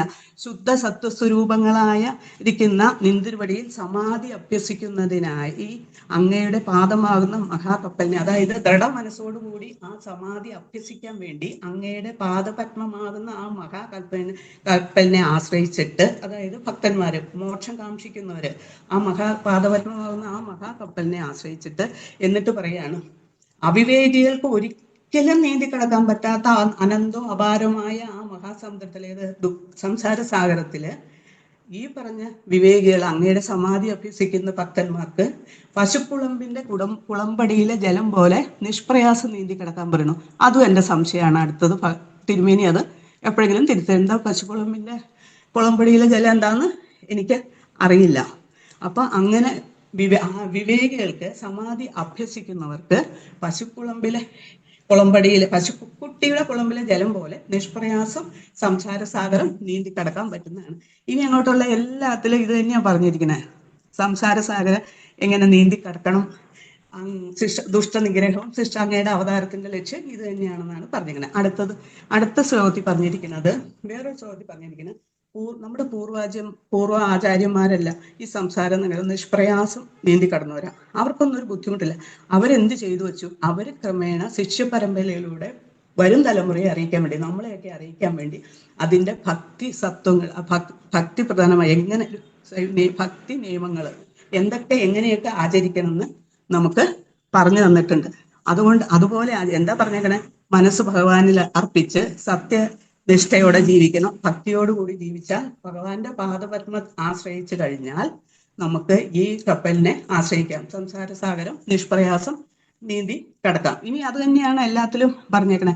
ചിലര് വിചാരിക്കും, അതായത് വലിയ ഭക്തിയൊന്നും ഇല്ലാത്തവര് വിചാരിക്കും, എനിക്കിതെല്ലാം നേടിക്കഴിഞ്ഞു, ഞാൻ ജന്മമുക്തനാണ്. എൻ്റെ സംശയമാണ്. അടുത്തത് തിരുമേനി അത് എപ്പോഴെങ്കിലും എന്താ പശുക്കുളമ്പിന്റെ കുളമ്പടിയിലെ ജലം എന്താന്ന് എനിക്ക് അറിയില്ല. അപ്പൊ അങ്ങനെ വിവേകികൾക്ക്, സമാധി അഭ്യസിക്കുന്നവർക്ക് കുളമ്പടിയിൽ കുട്ടിയുടെ കുളമ്പിലെ ജലം പോലെ നിഷ്പ്രയാസം സംസാര സാഗരം നീന്തി കടക്കാൻ പറ്റുന്നതാണ്. ഇനി അങ്ങോട്ടുള്ള എല്ലാത്തിലും ഇത് തന്നെയാണ് പറഞ്ഞിരിക്കുന്നത്. സംസാര സാഗരം എങ്ങനെ നീന്തി കടക്കണം, ദുഷ്ടനിഗ്രഹവും ശിഷ്ടാങ്ങയുടെ അവതാരത്തിന്റെ ലക്ഷ്യം ഇത് തന്നെയാണെന്നാണ് പറഞ്ഞിരിക്കുന്നത്. അടുത്ത ശ്ലോകത്തിൽ പറഞ്ഞിരിക്കുന്നത്, വേറൊരു ശ്ലോകത്തിൽ പറഞ്ഞിരിക്കുന്നത്, നമ്മുടെ പൂർവ്വ ആചാര്യന്മാരല്ല ഈ സംസാരം നിഷ്പ്രയാസം നീന്തി കടന്നവരാ. അവർക്കൊന്നും ഒരു ബുദ്ധിമുട്ടില്ല. അവരെന്ത് ചെയ്തു വെച്ചു? അവര് ക്രമേണ ശിഷ്യ പരമ്പരയിലൂടെ വരും തലമുറയെ അറിയിക്കാൻ വേണ്ടി, നമ്മളെയൊക്കെ അറിയിക്കാൻ വേണ്ടി അതിന്റെ ഭക്തി സത്വങ്ങൾ, ഭക്തി പ്രധാനമായി എങ്ങനെ ഭക്തി നിയമങ്ങൾ എങ്ങനെയൊക്കെ ആചരിക്കണമെന്ന് നമുക്ക് പറഞ്ഞു തന്നിട്ടുണ്ട്. അതുപോലെ എന്താ പറഞ്ഞേക്കണേ, മനസ്സ് ഭഗവാനിൽ അർപ്പിച്ച് സത്യനിഷ്ഠയോടെ ജീവിക്കണം. ഭക്തിയോടുകൂടി ജീവിച്ചാൽ ഭഗവാന്റെ പാദപത്മ ആശ്രയിച്ചു കഴിഞ്ഞാൽ നമുക്ക് ഈ കപ്പലിനെ ആശ്രയിക്കാം. സംസാര സാഗരം നിഷ്പ്രയാസം നീന്തി കിടക്കാം. ഇനി അത് തന്നെയാണ് എല്ലാത്തിലും പറഞ്ഞേക്കണേ. ചിലര് വിചാരിക്കും, അതായത് വലിയ ഭക്തിയൊന്നും ഇല്ലാത്തവര് വിചാരിക്കും, എനിക്കിതെല്ലാം നേടിക്കഴിഞ്ഞു, ഞാൻ ജന്മമുക്തനാണ്. പക്ഷെ അവരൊന്നും അതല്ല. അവരൊരിക്കലും ജന്മമുക്തരായിട്ടില്ല. അവരൊക്കെ എന്താ ഈ സംസാര സാഗരം നീന്തി കിടക്കാനുള്ള അവർക്ക് കുറെ വിഘ്നങ്ങളൊക്കെ മനസ്സിൽ വന്നു വിടും. അവര് ആ വിഘ്നങ്ങളെ ഒന്നും തരണം ചെയ്യാനുള്ള ഭക്തി ഇല്ലാത്ത കാരണം അവർക്ക് കഴിവില്ല. അവർക്ക് എന്തു പറ്റും? വീണ്ടും ജനന മരണം, ജനിക്കും, സംസാര സാഗരം നീന്തി കടക്കാതെ വീണ്ടും മരിക്കും, പിന്നെയും അമ്മയുടെ ജഡത്തിൽ ജനിക്കും. ഈ ഒരു സൈക്കിള് തുടർന്നുകൊണ്ടേ പോകും. ഭക്തി ഇല്ലാത്തവരുടെ ആട്ടോ പറയുന്നത്. പിന്നെ പറഞ്ഞേക്കണേ, അങ്ങയെ ഭജിക്കുന്ന അവര് തത്വജ്ഞാനമില്ലാത്തവരാകട്ടെ, ആരാകട്ടെ, പിന്നെ സ്വധർമ്മങ്ങൾ അനുഷ്ഠിക്കാത്തവര്, പിന്നെ പാതകം ചെയ്യുന്നവര്, അപ്പൊ എങ്ങനെയുള്ള ആൾക്കാരായിക്കോട്ടെ, പക്ഷെ അങ്ങേ ഒരു പ്രാവശ്യമെങ്കിലും വിളിച്ചാൽ, നമുക്കറിയാം ദുഷ്ടന്മാരൊക്കെയാന്ന് പറഞ്ഞാൽ ദുഷ്ടതയൊക്കെ ചെയ്താലും ചിലർക്ക് ഭയങ്കര ഭഗവത് ഭക്തി ഉണ്ടാവും. ഭഗവാന്റെ കാര്യത്തിലൊക്കെ ഒത്തിരി ഇതൊക്കെ ചെയ്യും, നമ്മൾ കാണാനല്ലേ. അപ്പൊ അങ്ങയെ ഒരിക്കലെങ്കിലും വിളിച്ചിട്ടുണ്ടെങ്കിൽ അവരെ ഒരിക്കലും അങ്ങ് അധംവദിപ്പിക്കാൻ വിടില്ല. അവരുടെ നാശം അങ്ങ് ആഗ്രഹിക്കില്ല. പക്ഷെ ദുഷ്ടത ചെയ്തതിനൊക്കെ അങ്ങ് ഫലം കൊടുക്കുമായിരിക്കും ഒരിക്കലും. അതേ നേരം അവിവേക ദുഷ്ട ചെയ്യുന്നവർക്ക് അങ്ങ് നാശത്തെ എപ്പോഴും കൊടുക്കുന്നു. പിന്നെ അതാണ് പറഞ്ഞിരിക്കുന്നത്, ലക്ഷ്മികാന്ത അങ്ങയെ ഭജിക്കുന്നവർക്ക്, എപ്പോഴെങ്കിലും ഭജിക്കുന്നവർക്ക് പോലും അങ്ങ് ഒരിക്കലും അധംവദിക്കാൻ നാശം കൊടുക്കുകയില്ല. അടുത്തത് പിന്നെ പറഞ്ഞിരിക്കുന്നത് എന്താണെന്ന് വെച്ചാൽ, ഓരോ തലത്തിലുള്ളവരെ എങ്ങനെയാണ് ഭജിക്കണമെന്നുള്ളതാണ് പറഞ്ഞിരിക്കുന്നത്. ലോകത്തെ പരിപാലിക്കാൻ വേണ്ടി ഓരോരുത്തരും ഓരോ രീതിയിൽ അങ്ങയെ ഭജിക്കുന്നു. അപ്പൊ ഇതിൽ പറഞ്ഞിരിക്കുന്നത് ബ്രഹ്മചാരികള് വേദാധ്യയനം കൊണ്ട് അങ്ങയെ ഭജിക്കുന്നു. പിന്നെ ഗൃഹസ്ഥാശ്രമികൾ എന്താണ്? അഗ്നിഹോത്രാദി കർമാനുഷ്ഠാനങ്ങൾ ചെയ്ത് അങ്ങയെ ഭജിക്കുന്നു. പിന്നെ സന്യാസികള് അല്ല, വാനപ്രസ്ഥര് സന്യാസം കൊണ്ട് അങ്ങയെ ഭജിക്കുന്നു. എല്ലാം ഈ ലൗകിക സുഖങ്ങളെല്ലാം ഉപേക്ഷിച്ച് സന്യാസത്തിൽ ഏർപ്പെട്ട് അവരങ്ങനെ വയ്ക്കുന്നു. യോഗികളോ സമാധി കൊണ്ട്. അപ്പൊ അങ്ങയെ ഓരോ തലത്തിലുള്ളവര് അങ്ങയെ ഭജിക്കുന്നു. ഓരോ തലത്തിലുള്ളവർ ഓരോ രീതിയിൽ അങ്ങയെ ഭജിക്കുന്നു. പക്ഷെ ഓരോ പ്രാണികളെ എങ്ങനെ ഭജിച്ചാലും അതിൻ്റെയൊക്കെ നല്ല ഫലം അങ്ങ് എല്ലാ അവതാരത്തിലും കൊടുത്തുകൊണ്ട് ഇരിക്കുന്നു. അവരുടെ എല്ലാം സങ്കട സമുദ്രം നീന്തിക്കടത്താൻ അങ്ങയ്ക്ക് സാധിക്കും. പിന്നെ പറഞ്ഞിരിക്കുന്ന ധാതാവേ, അതിൽ പറഞ്ഞിരിക്കുന്നത്, ശുദ്ധ സത്യശിവായിരിക്കുന്ന നിന്തിരുവരുടെ അവതാര സ്വരൂപമില്ലെങ്കിൽ അപരോക്ഷ ജ്ഞാനം ഉണ്ടാകുകയില്ല. അപരോക്ഷ ജ്ഞാനം തിരുമേനിക്ക് കൊടുത്തേക്കണം കേട്ടോ. ദേഹാദികളിൽ അറിവില്ലായ്മയും അത് നിമിത്തമുള്ള മനുഷ്യാദി ഭാവനയും നശിക്കാതെ പരമോന്നത സ്വരൂപനായ അങ്ങയുടെ പരമാനന്ദത്തെ കിട്ടില്ല. അപ്പൊ എന്തു പറയണു? അപരോക്ഷ ജ്ഞാനം കിട്ടണമെങ്കിൽ അങ്ങയിൽ പരമമായ ഭക്തി ഉണ്ടെങ്കിലേ അപരോക്ഷ ജ്ഞാനം കിട്ടുള്ളൂ. അല്ലെങ്കിൽ എന്തായിരിക്കും? അനുമാന ജ്ഞാനമായിരിക്കും. അപ്പൊ അപരോക്ഷ ജ്ഞാനം എന്താണെന്ന് വിവരിക്കാൻ എനിക്ക് അറിയില്ല. പിന്നെ അടുത്തത് പറഞ്ഞിരിക്കുന്നത് കീർത്തനാദികളാണ്. അത് നമ്മൾ ഈ പ്രഭാഷണം തുടങ്ങിയ ഒരു ദിവസം പറഞ്ഞല്ല, മാമിയുടെ മോള് കിട്ടണില്ല, അവര് ഒത്തിരി കീർത്തനാദികളെ പറ്റി പറഞ്ഞു. മായാവിശ്വനാഥ് കീർത്തന, പത്മജ കീർത്തനാദികളെ പറ്റി പറഞ്ഞു. എല്ലാവരും കീർത്തനാദികളെ പറ്റിയാണ് പറഞ്ഞിരിക്കുന്നത്. ഭഗവത് സാക്ഷാത്കാരം കിട്ടണമെങ്കിൽ അങ്ങയെ ഭജിക്കുന്ന നാമരൂപങ്ങൾ തന്നെ മുഴുവൻ അറിയാൻ കഴിയാത്തവണ്ണം കീർത്തനങ്ങൾ കൊണ്ടാണ് ഭഗവത് സാക്ഷാത്കാരം കിട്ടുള്ളൂ. അത് കിട്ടണമെങ്കിൽ അങ്ങയുടെ നാമരൂപങ്ങൾ അറിയാൻ കഴിയാത്തവണ്ണം അനന്തരൂപങ്ങളാണ്. ഒരിക്കലും ഭജിക്കാനല്ലാതെ അത് എണ്ണി തീർക്കാൻ ആറ്റും പറ്റില്ല. ഭഗവാനെ ഓരോ കാര്യം ചെയ്യുമ്പോഴും ഓരോ പേരല്ലേ കിട്ടുന്നത്. അപ്പൊ അങ്ങയുടെ നാമരൂപങ്ങളെ എണ്ണി തീർക്കാൻ പറ്റില്ല. പിന്നെ പൂജകളൊക്കെ ചെയ്യുന്നവര് അങ്ങയെ കീർത്തനം കൊണ്ട് ഭജിക്കുമ്പോൾ അവർക്ക് ആ പരമാനന്ദത്തെ അങ്ങ് കൊടുക്കുന്നു. പിന്നെ ചിലരുണ്ട് എന്നെ പോലെയൊക്കെ ഉള്ളവര്, ആ ഒരു സ്വരൂപം മനസ്സിലേക്ക് എന്ത് ചെയ്താൽ കിട്ടില്ല. അങ്ങനെയുള്ളവർക്ക് കീർത്തനം കൊണ്ട് മാത്രമാണ് കിട്ടുള്ളൂ. ഇപ്പൊ ഇന്നൊരു ദിവസം കീർത്തിച്ചുകൊണ്ടല്ല, അതിങ്ങനെ അഭ്യസിച്ചുകൊണ്ടിരുന്നാൽ അവർക്ക് ഭഗവാന്റെ സ്വരൂപം കിട്ടും. അല്ലാത്തവർക്ക് ഭഗവാന്റെ സ്വരൂപം കിട്ടുമ്പോൾ അതിന് വിഘ്നങ്ങളെല്ലാം വന്നു ചേരും. അപ്പൊ അങ്ങനെ തീർച്ചയായിട്ടും എപ്പോഴും ഒരു നാമം നമ്മുടെ മനസ്സിൽ യാത്ര ചെയ്യുമ്പോഴും അങ്ങനെയൊക്കെ ഉണ്ടെങ്കിൽ, എനിക്കുണ്ട് കേട്ടോ, എന്താ അയ്യപ്പസ്വാമിയുടെ നാമമുണ്ട്. അപ്പൊ അങ്ങനെ ആണെങ്കിൽ നമുക്കൊരു ആശ്വാസം. അതുപോലെ ഭഗവാന്റെ കീർത്തനങ്ങള് തുടർച്ചയായി എഴുന്നേരം, അത് മായ പറഞ്ഞില്ലേ, അതിങ്ങനെ കിടന്നോളും ജപിച്ചുകൊണ്ടിരുന്നാൽ അവർക്ക് പരമാനന്ദത്തെ, അത് ഇപ്പൊ ഒന്നും കിട്ടില്ലേലും ആ സ്വരൂപം മനസ്സിൽ ഉറപ്പിക്കാൻ കഴിയും. പിന്നെ പറഞ്ഞിരിക്കുന്ന കീർത്തനത്തിന്റെ വിശേഷം എന്താന്ന് വെച്ചാൽ, ഒന്നെങ്കിൽ നമ്മൾ കീർത്തിക്കണം, ഭഗവാന്റെ കീർത്തനങ്ങളെല്ലാം കീർത്തിക്കണം. അല്ലെങ്കിൽ അത് മറ്റുള്ളവർ കീർത്തിക്കുന്നത് അത് കേൾക്കണം. അല്ലെങ്കിലോ നമ്മൾ ഭഗവാന്റെ ആ രൂപം മനസ്സിൽ ചിന്തിക്കണം. ഭഗവാന്റെ സ്വരൂപത്തെ മനസ്സിൽ പ്രതീക്ഷിച്ച് ചിന്തിക്കണം. ഇല്ലെങ്കിലോ മറ്റുള്ളവർക്ക് ചിന്തിക്കാനുള്ള അവസരം കൊടുക്കാന്ന് പറഞ്ഞാൽ നമ്മൾ അവരെ ഉപദേശിക്കും, ഭഗവാന്റെ കാര്യങ്ങൾ പറഞ്ഞ് ഉപദേശിക്കണം. അപ്പൊ മറ്റുള്ളവർ ചിന്തിച്ചാലും നമ്മൾ ചിന്തിച്ചാലും, ഭഗവാന്റെ കീർത്തനം നമ്മൾ കേട്ടാലും മറ്റുള്ളവർ ചൊല്ലുന്നത് കേട്ടാലും ഒക്കെ ഉണ്ടെങ്കിലും ഭഗവാൻ നമുക്ക് ആ ഭഗവത് സാക്ഷാത്കാരം കിട്ടും. അതിനുള്ള വൈഭവം തരാൻ അത് ഭഗവാന്റെ ഒരു വൈഭവം തന്നെയാണ്. പിന്നെ പറഞ്ഞിരിക്കുന്ന ദേവ അർച്ചന സമയത്ത് ഇങ്ങനെ അതായത് അമ്പലത്തിൽ ഇപ്പൊ പോയി ദേവാദി സമയത്ത് ഇങ്ങനെയുള്ള കീർത്തനങ്ങളൊന്നും ചെയ്തില്ലെങ്കിൽ കൃത്യമായി പറഞ്ഞിരിക്കുന്നു, വീണ്ടും ജനനിയുടെ ജഠരത്തിൽ രണ്ടാമതും പ്രവേശിക്കേണ്ടായി വരും. അപ്പൊ കൃത്യമായിട്ട് നമ്മൾ കീർത്തനങ്ങൾ ചൊല്ലി, കീർത്തനങ്ങൾ എന്ന് പറഞ്ഞാൽ നാമജപം ചൊല്ലി സങ്കീർത്തനാദികളാൽ ഭഗവാനെ ഭജിച്ചാൽ നമ്മൾക്ക് ആ പാദപത്മമാകുന്ന ഭഗവാന്റെ പാദപത്മത്തിൽ എത്തിച്ചേരാൻ പറയുന്നു. ഇനിയാണ് പറഞ്ഞേക്കുന്നത് ശ്രീകൃഷ്ണ അവതാരത്തെ കുറിച്ച് ആണ് പറഞ്ഞേക്കുന്നത്. അപ്പൊ പറഞ്ഞേക്കാണ്, ഭഗവാനെ അങ്ങേ നിന്തിരുവടിയിൽ നിന്ന് ഉൽപ്പന്നയും ദുഷ്ടജനങ്ങളാൽ പീഡിതയുമായ ആ ഭൂമിദേവിക്ക് അങ്ങ് ദേവകി മാതാവിന്റെ ഉദരത്തിൽ പ്രവേശിച്ച ഉടനെ അങ്ങയുടെ അവതാര ലക്ഷ്യം കഴിഞ്ഞു. അങ്ങയുടെ അവതാര ലക്ഷ്യം ഇതോടുകൂടി കഴിഞ്ഞു. പക്ഷെ ഞങ്ങൾക്ക് അത് പോരാ. ഞങ്ങൾക്ക് എന്താ വേണ്ടേ? അങ്ങയുടെ ലീലാവിനോദങ്ങൾ കാണാൻ. ഇന്നിപ്പം നമുക്ക് അങ്ങ് കണ്ടു തുടങ്ങാം. ഇന്ന് ദശമസ്കന്ധം തുടങ്ങിയാൽ പിന്നെ അത് തന്നെ നമുക്ക് നിന്ന അവതാരം ആണ്. അത് തന്നെ നമുക്ക് ഇനി നാളെ മുഴുവൻ അങ്ങയുടെ വിനോദങ്ങൾ, അതാണ് ഇപ്പൊ നമ്മൾ ഇതുമായിട്ട് ബന്ധപ്പെട്ട് പറയുന്നത്. ഇന്നിപ്പോ ഇത് പറഞ്ഞ ഉടനെ തന്നെ ലീലാവിനോദങ്ങൾ നമുക്ക് കാണാം. പിന്നെ ഇതെന്തിനാ?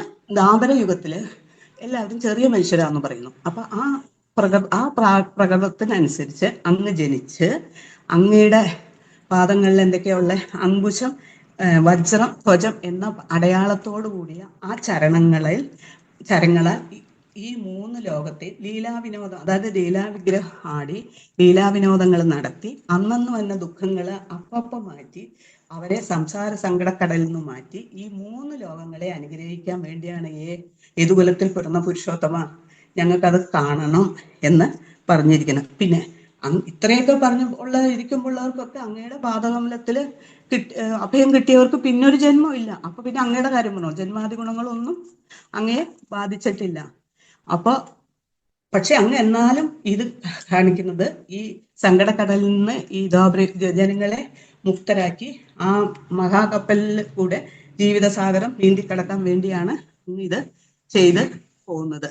പിന്നെ പറഞ്ഞിരിക്കുന്ന ഈശ്വര, അങ്ങ് മത്സ്യം കൂർമ്മം വരാഹ എന്നീ ഇതില് എങ്ങനെ അങ്ങ് അവതാരം എടുത്തപ്പോ എങ്ങനെ ഭൂമിയെ സംരക്ഷിച്ചു, ആ ചരാചരങ്ങളെ യഥാസ്ഥിതിയിൽ നിലനിർത്തിയോ, അതുപോലെ തന്നെ ഈ കൃഷ്ണാവതാരത്തിലും അങ്ങ് അവതാരം എടുത്ത് ലോകത്തിന്റെ സന്തുലനാവസ്ഥ നിലനിർത്തണം, എല്ലാവരും സങ്കടക്കടലിൽ നിന്ന് എല്ലാവരെയും മുക്തമാക്കണം എന്നാണ് ബ്രഹ്മാവും ദേവാദികള് പരമശിവനും എല്ലാം പറഞ്ഞേക്കണം. പിന്നെ ഇതിനിടയിൽ ഒരു കാര്യം ഉണ്ടായി. ഈ വന്നിരിക്കുന്നവരൊക്കെ വിഷ്ണുവിന് മാത്രമേ ദേവകി മാതാവിന്റെ വയറ്റിൽ കിടക്കുന്ന ഭഗവാന് മാത്രമേ കാണാൻ സാധിക്കുകയുള്ളൂ. മറ്റുള്ളവർക്ക് അദൃശ്യരാണ്. അവർ അദൃശ്യരായിട്ടാണ് വന്നേക്കണേ. പക്ഷെ കുക്ഷിയിൽ കിടക്കുന്ന മോൻ എന്ത് ചെയ്തു? അമ്മയ്ക്ക് അത് ദൃശ്യമാക്കി കൊടുത്തു. അപ്പോഴാണ് എന്താ പറയുക, പരമാനന്ദത്തിലിരിക്കുകയാണ് ദേവകി കാണുന്നത്. വന്നിരിക്കുന്നത് ആരൊക്കെയാ? ബ്രഹ്മാവ്, ശിവൻ, ദേവാദികൾ, നാരദൻ തുടങ്ങിയ എല്ലാവരെയും വന്ദിച്ച് നമസ്കരിച്ചു. അപ്പോൾ ബ്രഹ്മാവ് പിന്നെ പറഞ്ഞിരിക്കുന്നത്, ബ്രഹ്മാവും പരമേശ്വരും പറഞ്ഞിരിക്കുന്നത് അമ്മയോടാണ്. ലോകജനനി, ഇതിൽ കൂടുതൽ മംഗളം എന്താണ് വേണ്ടത്? ഈ പുരുഷോത്തമൻ ഈ യദുകുലത്തിൽ വന്ന് പിറന്ന് യദുകുലവാസികളെ മുഴുവൻ രക്ഷിക്കാൻ പോവുകയാണ്. ഇനി അമ്മ ഭയപ്പെടേണ്ട ഒരു കാര്യമില്ല. കാരണം കംസനെ അമ്മ ഭയപ്പെടണ്ട. കാരണം കംസന്റെ മരണം സമീപത്തെത്തി. ഇനി അമ്മ ഒരിക്കലും ആരെയും ഭയപ്പെടണ്ട, അമ്മ സുഖമായിട്ടിരിക്കുമെന്ന് പറഞ്ഞ് അമ്മയെ അനുഗ്രഹിച്ച് അവര് പതുക്കെ ഭഗവാനെ നമസ്കരിച്ച് അവര് പതുക്കെ ബ്രഹ്മാവിനെയും ശിവനെയും മുന്നിൽ നടത്തി ദേവാദികള് പിറകെ നടക്കുകയാണ്,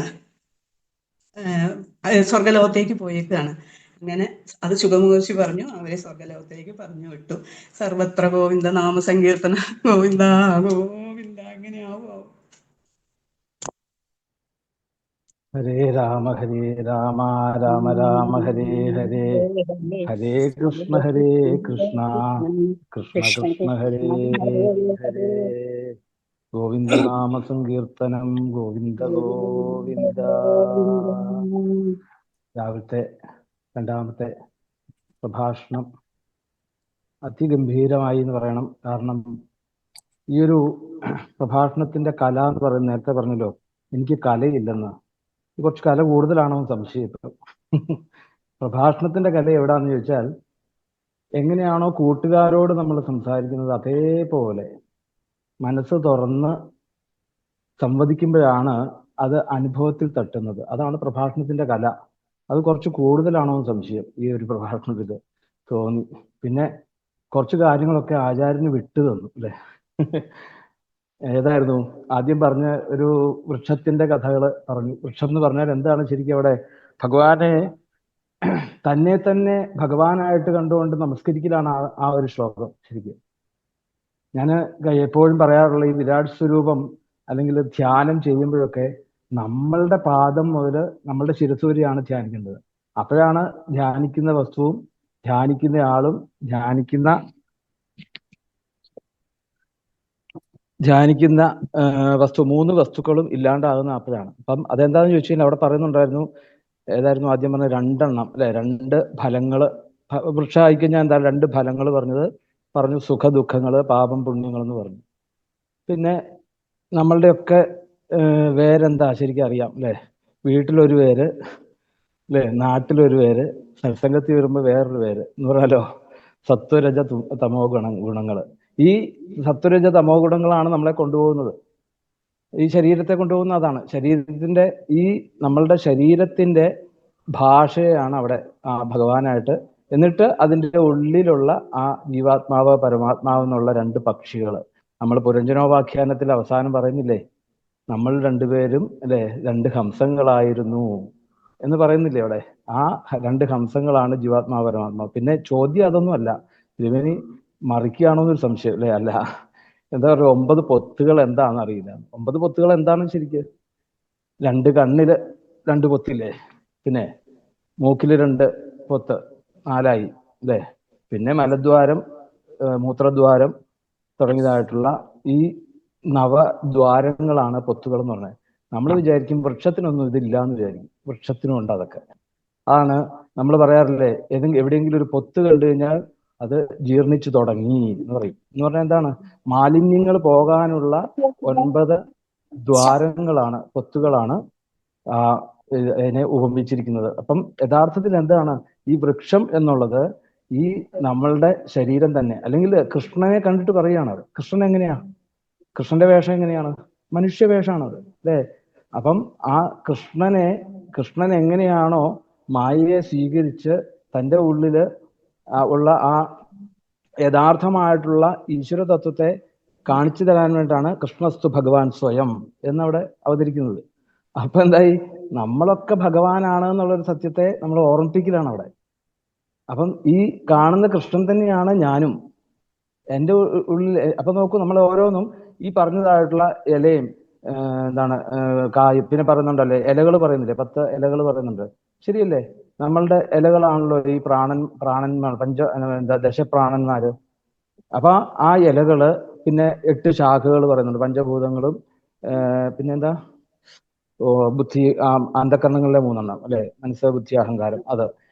അതെന്താണ് ശരിക്ക്? അത് കൊമ്പുകൾ അല്ലെ. ഒരു വൃക്ഷം ഇതായി കഴിഞ്ഞാൽ അതിങ്ങനെ ഓരോന്നോരോന്നായിട്ട് കൊമ്പുകളായിട്ട് വരുന്നു. ഇതാണ് 8 കൊമ്പുകൾ എന്ന് പറയുന്നതും ഒക്കെ. അപ്പം ആ 9 പൊത്തുകൾ എന്ന് പറഞ്ഞാൽ നവദ്വാരങ്ങളാണ്. അപ്പം മാലിന്യങ്ങൾ പുറത്തേക്ക് പോകാൻ വൃക്ഷങ്ങൾക്കും ഉണ്ടത് ഈ ഒരവസ്ഥ. ഈ വൃക്ഷത്തിന്റെ ഉള്ളില് നിൽക്കുന്ന ആ ചൈതന്യം, ജീവാത്മാവ് പരമാത്മാവ് എന്നുള്ളൊരു ചൈതന്യം ഒന്നാണ്. ഞാനും ഈ വൃക്ഷവും ആയിട്ടുള്ള ആ താരതമ്യപ്പെടുത്തല് ശരിക്കും അതിനകത്ത് കാണിച്ചിരുന്നത് എന്താണ്? സർവഭൂത ഹൃദയം മുനിം ആനതോസ്മി. നമുക്ക് ഓർക്കാം അല്ലേ, ശ്രീ ശിവബ്രഹ്മർഷി നമസ്കരിക്കുന്നില്ലേ? എന്താണത്? എല്ലാ അല്ലെ തരവോഭിനേതുസ്തം അല്ലെ, തരുക്കളാണ് അവിടുന്ന് പ്രതികരിച്ചതെന്ന് പറയുന്നുണ്ട് അച്ഛൻ വിളിക്കുമ്പോൾ. എന്തേ അവിടെ? ആ വൃക്ഷവും ആ ശ്രീശു ബ്രഹ്മർഷിയും ഒന്നാണ്, ഒരേ ഒരു ചൈതന്യമാണെന്ന് അച്ഛനെ ബോധ്യപ്പെടുത്തി കൊടുക്കുന്ന ആ ഒരു സർവജ്ഞ ഭാവമാണ് ശ്രീശു ബ്രഹ്മർഷി അത് കാണിച്ചിരുന്നത്. അതാണ് ഇവിടെ കാണിച്ചത്. ഒന്നത് പോയിന്റ്. പിന്നെ അടുത്ത ചോദ്യം പിന്നെന്തായിരുന്നു പറഞ്ഞത്? പശുക്കുളമ്പിന്റെ പൊടിയിലെ മണ്ണെന്ന് പറഞ്ഞാൽ ആ കുളമ്പിനകത്തെ പൊടിയല്ല, അല്ല വെള്ളം എന്ന് പറഞ്ഞാൽ കുളമ്പിനകത്തുള്ള വെള്ളം എന്നുള്ളതല്ലല്ലോ. പശുക്കുളമ്പ് എവിടെയെങ്കിലും ഒന്ന് ചവിട്ടി കഴിഞ്ഞാൽ അവിടെ ഒരു ചെറിയൊരു കുഴി ഉണ്ടാവും. ആ കുഴിയിൽ എത്ര വെള്ളം കൊള്ളുവോ അത്ര രാഘവത്തോടു കൂടി ഭഗവാൻ അല്ലെ കൗരവ സൈന്യ സാഗരത്തെ ജയിച്ചു എന്ന് പറയുന്നത്. അല്ലെങ്കിൽ ഈ സംസാര സാഗരം എന്ന് പറയുന്നത് ഭഗവാനെ സംബന്ധിച്ചിടത്തോളം എത്രയാണ്? ഈ കുളമ്പ് ചവിട്ടുന്ന ആ കുഴിയിൽ എത്ര വെള്ളമുണ്ടോ അത്ര വെള്ളമേ ഉള്ളൂ.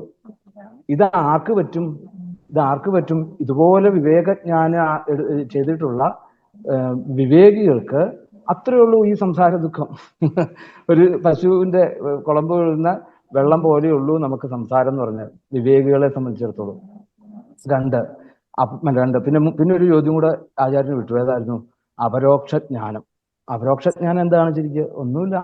ഇതിനെ അനുഭവത്തിലേക്ക് എത്തണം. നമുക്കൊക്കെ വായിക്കാനൊക്കെ പറ്റും, ആചാര്യനായാലും പണ്ഡിതന്മാർക്കൊക്കെ അല്ലെ, ജ്ഞാനികളായിട്ടുള്ളവർ പോലും എന്തായി, ഉദ്ധവന് പോലും പറ്റിയില്ല. അപ്പൊ നമ്മുടെ കാര്യം ഒന്ന് ആലോചിച്ചു. ഉദ്ധവന് പോലും അവസാനം ഭഗവാനോട് പിന്നെ യാചിക്കുക, ഭഗവാനെ ഭക്തി പൂർണ്ണമാകുന്നില്ല എന്ന് പറയാം. അപ്പൊ ഉദ്ധവനോട് പറയാം, ഉദ്ധവ അത് തന്നെ എനിക്ക് നേരെയാക്കാൻ പറ്റില്ല. എനിക്ക് ശാസ്ത്രങ്ങളൊക്കെ തനിക്ക് പറഞ്ഞു തരാനേ പറ്റുള്ളൂ. പിന്നെ എന്ത് ചെയ്യണം? അത് അനുഭവമാണെങ്കിൽ താൻ ഒരു കാര്യം ചെയ്യാം. ഉദ്ധവോ ബുദ്ധിസത്തമ എന്ന് പറഞ്ഞുകൊണ്ട് വിളിച്ചിട്ടാണ് പറയുന്നത്, താൻ വേഗം പോവുക വൃന്ദാവനത്തിലേക്ക്. അവിടെ ഒരക്ഷരജ്ഞാനം ഇല്ലാത്ത കുറച്ച് ആൾക്കാരുണ്ട് അവിടെ. അവർ കണ്ടിട്ട് തന്നെയില്ല ഉപനിഷത്ത് വേദമൊന്നും കണ്ടിട്ട് തന്നെയില്ല. അവരുടെ അടുത്ത് ചൊല്ലൂ. അപ്പൊ ഉദ്ധവന് മനസ്സിലാകും എന്താ ഈ അപരോക്ഷ ജ്ഞാനം എന്നുള്ളത്. ആ അനുഭൂതി അവരിൽ നിന്ന് കിട്ടുമ്പോൾ തനിക്ക് ഉണ്ടാകുന്നതായിട്ടുള്ള വികാരം, ഈശ്വര ഞാൻ ഇത്രയും പഠിച്ചിട്ട്, ഞാൻ ഇത്രയും നാളും പ്രധാനമന്ത്രിയായിട്ട് അദ്ദേഹത്തിന്റെ കൂടെ നടന്നിട്ട് അദ്ദേഹത്തെ എനിക്ക് ഇതുപോലെ കാണാൻ സാധിച്ചില്ലല്ലോ. എനിക്ക് കൃഷ്ണ എന്ന് വിളിക്കുമ്പോൾ എൻ്റെ മനസ്സ് ആർദ്രമാകുന്നില്ലല്ലോ. എൻ്റെ വികാരങ്ങളെല്ലാം പോയി, എല്ലാം എനിക്ക് പൂർണ്ണമായിട്ട് ഇങ്ങനെ ഇതുപോലെ സമർപ്പിക്കാൻ സാധിക്കുന്നില്ലോ. വന്ദേ നന്ദവ്രജസ്ത്രീണാം പാദരേണും അഭീഷ്ണശ എന്ന് പറഞ്ഞതിന്റെ കാര്യം എന്താണ്? അപ്പൊ എനിക്കൊരു തുള്ളി പോലും എനിക്കൊരു ആ ഭാവത്തിലേക്ക് എത്താൻ സാധിക്കുന്നില്ലെങ്കിൽ ഈ ഗോപികളുടെ ആ പാദത്തിൽ ധരിച്ചിട്ടുള്ള, അല്ലെങ്കിൽ അവർ ചവിട്ടി നടക്കുമ്പോൾ ആ പാദത്തിൽ പെട്ടിട്ടുള്ള ആ മണല് പോലും എൻ്റെ ഈ നെറുകയിലിടാൻ എനിക്ക് യോഗ്യതയില്ലാന്ന് ഉള്ള ആ അനുഭവത്തിലേക്ക് എത്തിക്കുക. ഇതാണ് അപരോക്ഷ ജ്ഞാനം എന്ന് പറയുന്നത്. വളരെ ഗംഭീരം ആയിരുന്നു ഇന്നത്തെ അവതാര രംഗങ്ങള് വർണ്ണിച്ചതായിട്ടുള്ള ഇന്ദിര PK അമ്മയ്ക്ക് കോടി കോടി കോടി നമസ്കാരം. കാരണം ഇന്ന് പ്രത്യേകിച്ച് എന്താണ്, ഇന്ന് കൃഷ്ണ അവതാരം അല്ലെ. അപ്പൊ അവതാരത്തിലേക്ക് എത്തുമ്പോൾ നല്ലൊരു തയ്യാറെടുപ്പ് തന്നെ ശരിക്കും പറഞ്ഞാൽ ഇന്ന് ഇന്ദിര ചേച്ചിയുടെ പ്രഭാഷണങ്ങളിൽ നമുക്ക് കിട്ടി. പോരാ, ആ സ്തുതികളിലെ ഇത്ര കണ്ട് പ്രാധാന്യം, അത് പഠിച്ചു പറയണമെങ്കിൽ അത്ര കണ്ട് ആത്മാർത്ഥത കൊടുത്തു എന്നുള്ളതാണ് അല്ലേ. സത്യത്തിൽ കുറച്ചൊക്കെ ഉള്ളില് സാഹിത്യമുള്ള ആളാണ്. ഈ കവി എന്ന് പറഞ്ഞ എഴുതുന്ന ആൾക്ക് എപ്പോഴും അനുഭവം ഉണ്ടാവും എന്നുള്ളതാണ്. അതുകൊണ്ടാണ് ഇവർക്ക് ഇങ്ങനെ കാഷ്വൽ ആയിട്ട് പറയാൻ കഴിയും. വെറുതെ പറയുന്നതാ എനിക്കൊന്നും അറിയാൻ മേലെന്ന്. വെറുതെ പറയുന്നത് ആർക്കാ അറിയാവുന്നത്? ആർക്കും അറിയാൻ മേല സത്യത്തില്. പക്ഷേ ഒരു ശുദ്ധമായിട്ടുള്ളൊരു ഭാവം ഉണ്ടെങ്കിൽ അവിടെ എന്താണ്, നമ്മളെ കൊണ്ട് പറയിപ്പിക്കും. ആ ശുദ്ധമായിട്ടുള്ള ഭാവമാണ് പറയിപ്പിക്കുന്നത് അവിടെ. അപ്പൊ അത് പൂർണ്ണമായിട്ടും ഈ ഒരു പ്രഭാഷണത്തില് 100 അല്ല 150 കല നമുക്ക് സർട്ടിഫിക്കറ്റ് കൊടുക്കാൻ പറ്റിയ ഒരു പ്രഭാഷണമായിരുന്നു. വളരെയധികം സന്തോഷം. പാദങ്ങളിൽ വീണ് നമസ്കരിക്കുന്നു. അനുസ്യൂതം ഇനി പരിശ്രമിക്കുക, മുമ്പോട്ട് പോവുക. ഇതൊന്നും ഉള്ളിൽ വെച്ച് പേപ്പറിൽ കുറിക്കാനുള്ളതല്ല. പിന്നെന്താണ്, ഇതുപോലെ സത്സംഗങ്ങളിൽ സംവദിച്ച് തന്നെ ആ അറിവുകളെ മറ്റുള്ളവരിലേക്ക് പകർന്നു കൊടുത്ത് അവർക്ക് ആ ഒരു അനുഭവം കിട്ടുക. ആ അനുഭവത്തിലേക്ക് എത്തിക്കാൻ വേണ്ടിയിട്ട് സാധിക്കട്ടെ. ഇനിയും ധാരാളം എന്താണ് ഇപ്പം ചെയ്തുകൊണ്ടിരിക്കുന്ന കവിതകൾ ധാരാളം എഴുതുന്ന ഒരു കവയത്രിയും കൂടിയാണ്. അറിഞ്ഞിട്ടില്ലാത്തവരാണ് അറിഞ്ഞോട്ടെ എന്ന് വിചാരിച്ചെന്ന് പറയാം. നന്നായിട്ട് കവിത എഴുതി എനിക്ക് ഒത്തിരി കവിതകൾ അയച്ചു തന്നിട്ടുണ്ട്. അതുകൊണ്ട് അറിയാം, നമുക്ക് പ്രകൃതിയെ വർണ്ണിക്കാനും പ്രകൃതിയെ മനസ്സിലാക്കാനും ഒക്കെ സാധിക്കണമെങ്കിൽ ഉള്ളിൽ ഈ ശുദ്ധഭാവം ഇല്ലാതെ നമുക്കറിയാമല്ലേ, ഒരു കൊതുകിനെയോ, ഇതൊക്കെയാണല്ലോ കവികളുടെ ഒക്കെ, ഒരു കൊതുകിന്റെ ജീവിതത്തെക്കുറിച്ച് ഇങ്ങനെ അന്വേഷിക്കും. ഇറുമ്പെന്ന് പറഞ്ഞൊരു കവിത ഞാൻ ഒത്തിരി സ്കൂളിൽ പഠിക്കുന്ന സമയത്ത് വായിച്ചതാ. ആ ഇറുമ്പിനെ ഇത്ര കണ്ട് ശ്രദ്ധിക്കണമെങ്കിൽ ആര് ശ്രദ്ധിക്കും? ആലോചിച്ച് നോക്കൂ. അത് വലിയൊരു ഭൂതദയയില്ലേ അത്, അല്ലേ? വീണപൂവ് ആലോചിച്ച് നോക്കൂ. ആശാന്റെ വീണപൂവിന്റെ അവസ്ഥ ഒന്ന് ആലോചിച്ച് നോക്കൂ. ആ പൂവിനെ കുറിച്ചൊന്ന് ചിന്തിക്കണമെങ്കിൽ എത്ര നിർമ്മലമായിട്ടുള്ള ഒരു മനസ്സിനെ സാധിക്കുള്ളൂ അത്. അപ്പം നമ്മൾ എപ്പോഴും ആലോചിക്കുക, ഒരു കവിയായിട്ട് മാറണമെങ്കിൽ അത് പണ്ട് കവി എന്ന് പറഞ്ഞാൽ സംസ്കൃതത്തിൽ അർത്ഥം പണ്ഡിതൻ എന്നാ, അല്ലേ? ആദി കവി ആരാ? ബ്രഹ്മാവ്. എന്തുകൊണ്ട് അങ്ങനെ ആദി കവി എന്ന് വിളിക്കാൻ കാരണം, അനുഭവം, ബ്രഹ്മാവിനാണ് ആദ്യത്തെ അനുഭവം കൊടുക്കുന്നത് ഈ സത്യത്തെ. താനല്ല ഇതൊന്നും, തൻ്റെ ഉള്ളില് അല്ലെ ഓരോന്നും ചെയ്യിക്കുന്നതാണ് എന്നുള്ള ഒരു സത്യത്തെ മനസ്സിലാക്കി കൊടുത്തത് ആ ഭഗവാൻ ആദ്യമായിട്ട് ബ്രഹ്മാവിനാണെന്ന് പറയുന്നത്. അങ്ങനെയുള്ള എല്ലാം കൊണ്ടും അമ്മയ്ക്ക് നല്ലൊരു പ്രഭാഷണം, രണ്ടുപേരും ഭംഗിയായിട്ടുള്ള പ്രഭാഷണങ്ങൾ 2 രാവിലെ നമുക്ക് ഒരു ഊർജമായി ദശമത്തിലേക്ക് കയറുമ്പം, അല്ലെ? അപ്പൊ എന്തായാലും വളരെയധികം സന്തോഷം. ഇനിയും ധാരാളം ഈ അറിവുകളൊക്കെ മറ്റുള്ളവരിലേക്ക് പകരാൻ ധാരാളം വേദികൾ കിട്ടട്ടെ.